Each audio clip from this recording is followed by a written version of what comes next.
Assalamualaikum warahmatullahi wabarakatuh. Berdasarkan keputusan masyarakat serta pemuda Mbak Rasu pada hari Minggu besok, awak guru badan sana diarahan ke lingkaran. Sebab di muka rumah sekolah lah sangat memprihatinkan. Sudah lah rimbo sampai leleh. Ibu actually anak awak sekolah keluar pemain keluar atau pergi sekolah. Bahan untuk minggu besok adalah standby. Kasih ada kerikil. Cuma simin baru dapat 10 sak simin. Jadi kira-kira kami membutuhkan simin untuk minggu besok anggaran sampai 50 sak simin.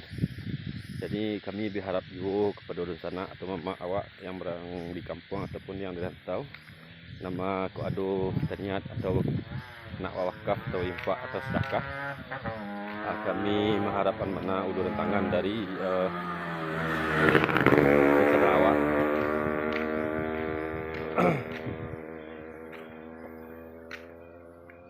Sampai di penurun ke target pemuda untuk minggu besok. Sampai di Ciko. Jadi anggaran simin habis kira-kira sampai 5 sak atau 50 peleng kareh. Jadi kami berharap juga produsen yang di kampung atau yang tahu nama anak tu nak takana nak bersedekah simin atau berupa bahan yang lainnya, kami menerima jati syukur. Soalnya bersedekah atau infak wakaf boleh 2 kali, boleh berulang-ulang. Jadi kok doyo dosan awak nak terniat bersedekah, tolonglah kirim ke kampung, kami menerima jati syukur.